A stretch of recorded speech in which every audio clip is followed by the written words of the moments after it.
मित्रों नमस्कार, मैं हूं पंडित कैलाश चंद्र जोशी और आप देख रहे हैं मेरा यूट्यूब चैनल संस्कृति सेज। आपका स्वागत है मेरे चैनल में। मित्रों, राहु के मीन राशि में गोचर करने से दूसरी भाग्यशाली राशि कौन सी है, आज इस पर चर्चा करूंगा आपसे। मित्रों, 30 अक्टूबर 2023 को राहु मेष राशि से वक्र गति के चलते मीन राशि में प्रवेश किया है। तो ऐसी स्थिति में सबसे बड़ी भाग्यशाली राशि वृषभ राशि है।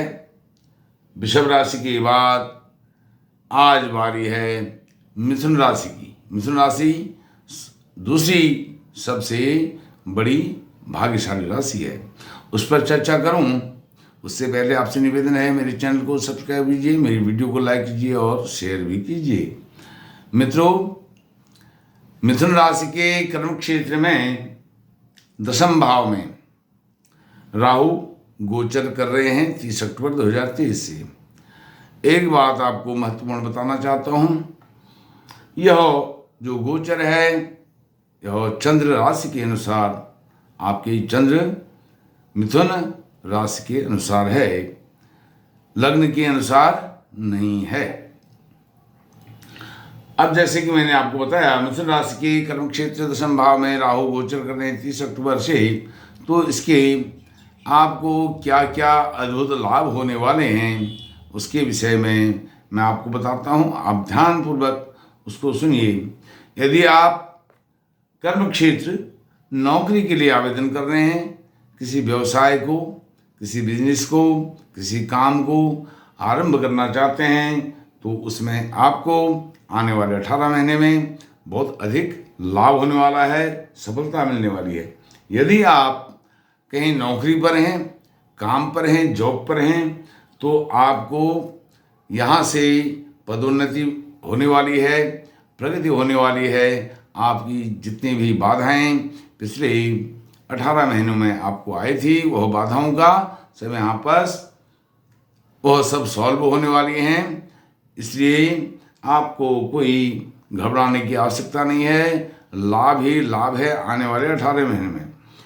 पिछले 18 महीनों में आपको इनकम, जो आपकी आय थी, आमदनी थी, उसमें जो बाधा आई थी, उसके बाद आपके भाइयों के साथ, पड़ोसियों के साथ जो संबंध खराब हो गए थे, मित्रता शत्रुता में बदल गई थी वह, और उच्च शिक्षा के क्षेत्र में आपको बाधाएं आ रही थी, आप कोई कॉम्पिटिटिव एग्जाम नहीं दे पा रहे थे, उसमें सफल नहीं हो पा रहे थे। और उसके बाद पति पत्नी के जो संबंध हैं वह बिगड़ रहे थे, यहाँ तक कि कई मिथुन राशि के जातकों को तलाक जैसी समस्याओं से भी जूझना पड़ा इन 18 महीनों में। अब वह सारी चीज़ें सामान्य होंगी और यह आपको प्रगति के मार्ग पर प्रशस्त करने वाली हैं। नौकरी के क्षेत्र में आप बहुत उन्नति करने वाले हैं, इसमें बहुत सफलता के योग मिल रहे हैं बिजनेस के मामले में, और जो भी कार्य आप करना चाहते हैं उसमें आपके लाभ के योग आने वाले 18 महीनों में है। 30 अक्टूबर 2023 के बाद तो मैंने अपने थंबनेल में बनाया है, जिस राहु से आप डरते हैं, कौन? मिथुन राशि। जिस राहु से आप डरते हैं वही राहु 30 अक्टूबर 2023 से मिथुन राशि को देगा अद्भुत लाभ। अद्भुत लाभ यह देने वाला है 30 अक्टूबर के बाद। यदि आप नौकरी पर हैं, मन चाहा आप ट्रांसफर चाहते हैं, वह नहीं मिला आपको, तो वह मिलने वाला है। और आप जिस जगह पर थे, आप वहाँ पर आपकी पदोन्नति नहीं हुई, आपका ओहदा नहीं बढ़ा, तो वह समय अब आपका शुरू होता है, आपकी पदोन्नति भी होगी और जॉब आपकी लगने वाली है। जो बहुत प्रयास कर रहे थे, उनके एग्जाम नहीं हो रहे थे और एग्ज़ाम होने के बाद किसी न किसी कारण से उनकी नियुक्ति नहीं हो रही थी, उनको भी यह सब मिलने वाला है।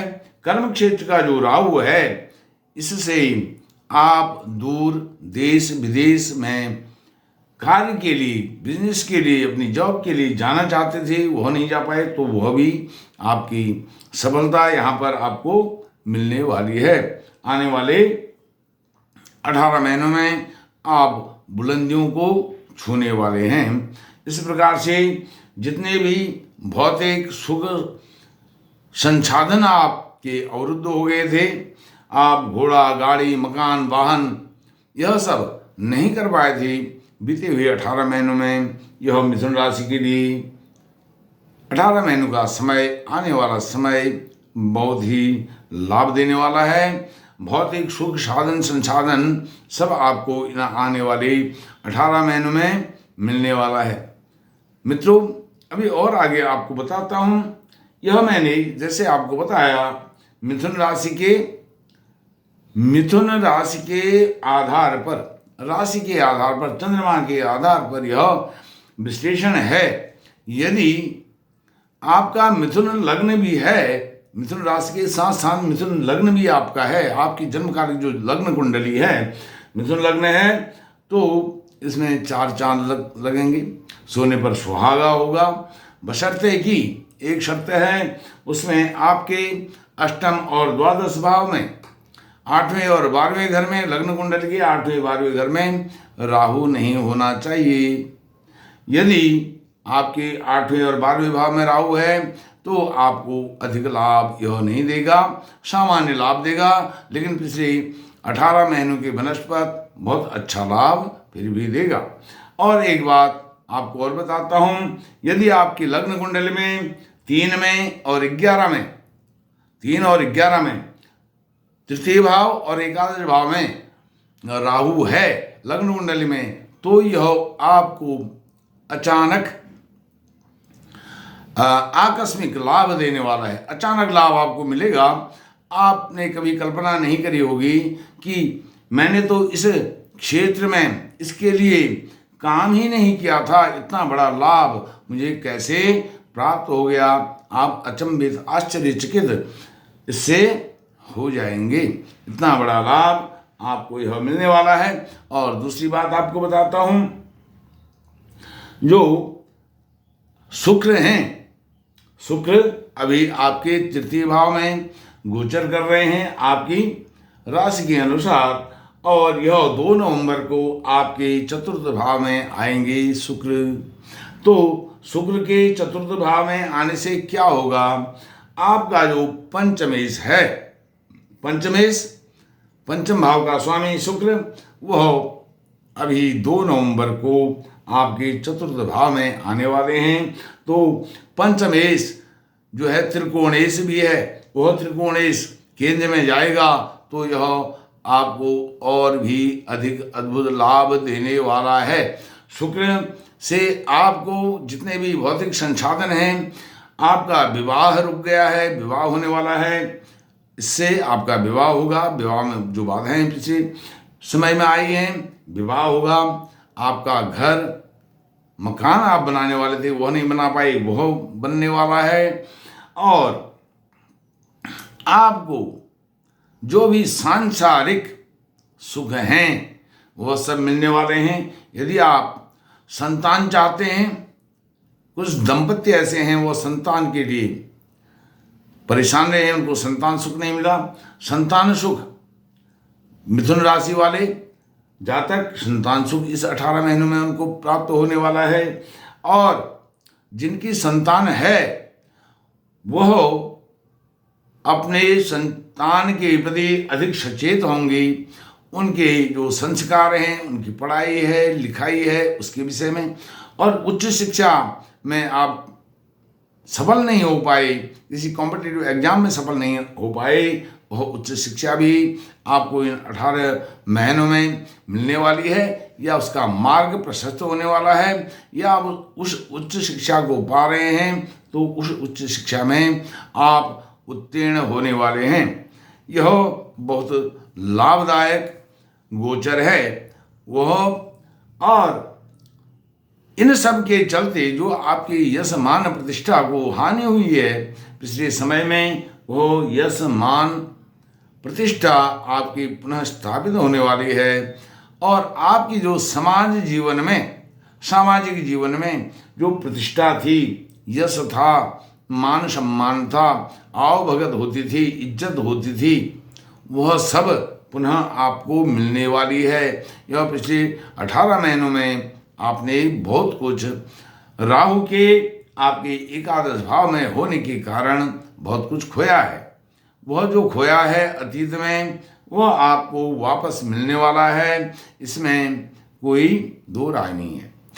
बशर्ते वही मैं आपको फिर कहूँगा, आप ध्यान दीजिए, आपकी लग्न कुंडली में अष्टम और द्वादश भाव में राहु नहीं होना चाहिए। और अभी आपके भाग्य भाव में आपकी राशि के भाग्येश शनि विराजमान है। यह भी आपको अद्भुत लाभ देने वाले हैं। और सूर्य स्वयं पंचम भाव में है। हालांकि वह अपनी नीच राशि में है, लेकिन नीच राशि की नीच के सूर्य भी आपको अद्भुत लाभ संतान के विषय में आने वाले समय में देने वाले हैं। अब सूर्य तो कुछ समय बाद यहाँ से हट जाएंगे, वो वृश्चिक राशि में चले जाएंगे, लेकिन जो अभी राहु का राशि परिवर्तन मेष से मीन में हो रहा है, और उस समय जो ग्रह गोचर बन रहा है, यह बहुत महत्वपूर्ण होता है। अभी शुक्र आपके तृतीय भाव में है। तृतीय भाव के शुक्र, वह भी सिंह राशि के शुक्र हैं। इससे भी आपको बहुत लाभ होने वाला है। और जो आपकी अधिक प्रगति उन्नति को देने वाला है। आप किसी भी एक आपको उपाय इसका बताता हूँ। यदि आपके अष्टम और द्वादश भाव में लग्न कुंडली में राहु है, तो आप जो जरूरतमंद वृद्ध लोग हैं उनको कुछ न कुछ उपहार दीजिए, जिनको आवश्यकता है उनकी सेवा शुश्रूषा कीजिए और उनको सम्मान दीजिए, आदर दीजिए। यह और जिनके अष्टम और द्वादश भाव में राहु नहीं भी है, वह लोग भी वृद्धजनों की सेवा शुश्रूषा करें। मिथुन राशि के लोग, तो आपको अद्भुत चमत्कारिक लाभ इससे मिलने वाला है। फिर मैं आपको बताता हूं कि जिस राहु से मिथुन राशि के लोग डरते हैं, वह राहु 30 अक्टूबर 2023 के बाद आपको देगा अद्भुत लाभ। यह मैंने थंबनेल बनाया है। इस थंबनेल में आपको सारी चीज़ें समझ में आ जाएंगी। आपका जीवन किस तरफ जा रहा है, और यह दीपावली से पहले आपका सारा कार्य संपन्न होने वाला है। आप उस मार्ग पर, उस रास्ते पर चलने वाले हैं। इसलिए आने वाली दीपावली की अग्रिम शुभकामनाएं देते हुए मैं अपनी वाणी को विराम दूंगा। लेकिन आपसे एक निवेदन करके वाणी को विराम दूंगा। मेरे चैनल को सब्सक्राइब कीजिए, मेरी वीडियो को लाइक कीजिए और शेयर जरूर कीजिए। बहुत बहुत धन्यवाद। नमस्कार।